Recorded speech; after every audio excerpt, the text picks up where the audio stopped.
El Estado socialista de derecho, una fabricación de la dictadura castrista.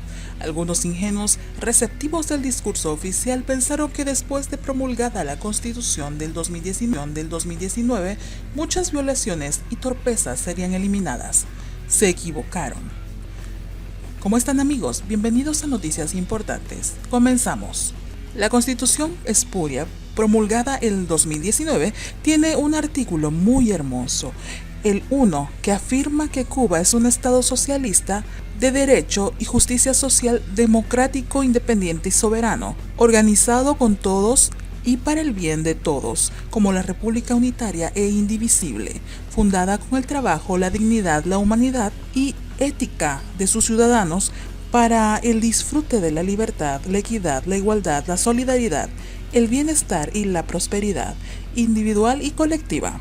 Es evidente que el tufillo triunfalista propio del castrismo omnibuló a los redactores, pues del dicho al hecho hay un gran trecho.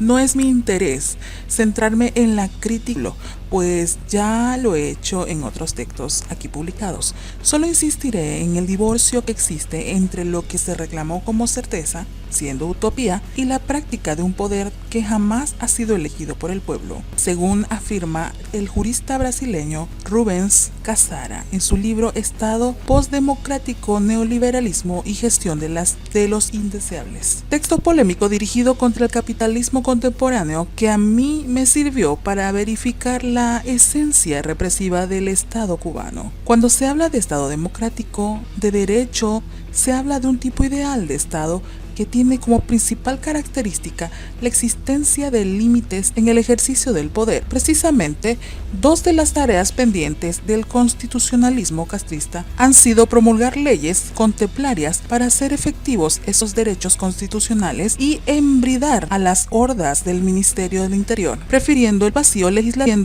legislativo concomitante con una práctica que constantemente los niega. Algunos ingenuos, acostumbrados a ingestas pantagruélicas del discurso oficial cubano, pensaron que después de promulgada la Constitución del 2019, muchas violaciones y torpezas serían eliminadas, pero ha ocurrido lo contrario. El descontento se ha desbordado en redes sociales, donde ya no publican solamente los intelectuales, sino los ciudadanos, muchos de ellos muy lucidos y nada complacientes con respecto a lo que ocurre en nuestro país. Para contrarrestar las resonancias de estas informaciones, así como las evidencias de las reiteradas, masivas y sistemáticas violaciones de los derechos humanos, la dictadura ha echado mano desde las grotescas canciones y los correveideles de siempre hasta el uso reiterado y monótono de un discurso cada vez más cínico y mendaz. Recientemente, el régimen cubano promulgó el Decreto Ley 35/2021 de las telecomunicaciones, las tecnologías, la información y la comunicación, y el uso del espectro radioeléctrico, un instrumento coercitivo que pretende acallar el reclamo de la libertad de los cubanos, dueños de una manía persecutoria delirante. Los representantes del Gran Hermano no han vacilado en multar a todo el que se atreva a hacer pública cualquier crítica, mucho más si la opinión expuesta se relaciona con el manejo del COVID-19, el deprimente estado de nuestros hospitales y centros de aislamiento, los servicios necrológicos o la falta de insumos y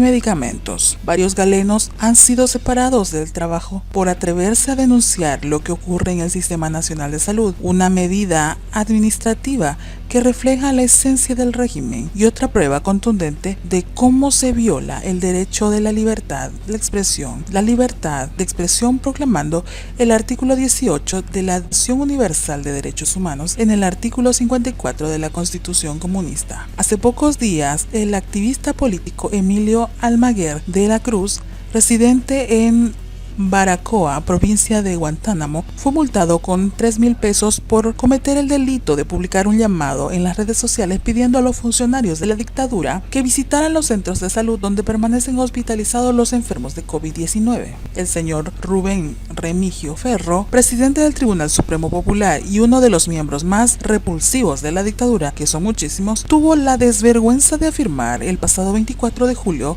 en una conferencia de prensa realizada en el Ministerio de Relaciones Relaciones Exteriores que en Cuba no se encarcela a nadie por expresar sus ideas. Ante afirmaciones como esa, pareciera que vivimos en mundos paralelos, uno marcado por las mentiras y manipulaciones del discurso oficialista y otro por la realidad. En la madrugada del 16 de julio de 1997 fueron arrestados en sus domicilios Marta Beatriz Roque Cabello, Félix Bone, Vladimiro Roca, René Gómez Manzano, quienes posteriormente serían sancionados por un presunto delito de incitación a la sedición. Lo que hicieron fue publicar un documento de Patria es de Todos, donde analizaron la situación nacional y defendían el derecho de todos los cubanos a participar en el gobierno del país en igualdad de condiciones. En 2003, decenas de cubanos fueron encarcelados por ser activistas políticos o ejercer el periodismo independiente. Estos sucesos fueron bautizados como la Primavera Negra de Cuba. Después, otros muchos han sido encarcelados por participar o practicar ese derecho humano, entre ellos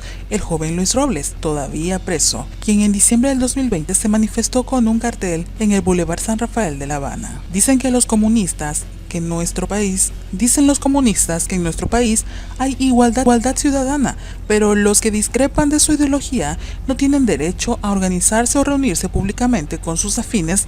Esa igualdad es solo para los que apoyan a la dictadura, aunque incluso dentro de ella algunos son más iguales que otros. Durante las pasadas protestas del mes de julio, miles de cubanos fueron detenidos por manifestarse públicamente en contra de la dictadura. Todavía permanecen presos Félix Navarro, presidente del Partido Demócrata, Pedro Luis Boitiel, José Daniel Ferrer, líder de la Unión Patriótica de Cuba, los jóvenes artistas Jamel Labastida, Luis Miguel Otero y los manifestantes de calle Obispo del pasado 30 de abril, el periodista independiente Esteban Rodríguez y cientos más, aunque algunas fuentes aseguran que son miles. Dentro de esa numerosa cantidad de personas presas por ejercer un elemental derecho humano, hay muchos que fueron golpeados, algunos menores de edad y hasta discapacitados como Junior Consuegra. El delirio perseguido de la dictadura ha llegado al extremo de emplear represores y recursos materiales para rodear las vivencias de opositores pacíficos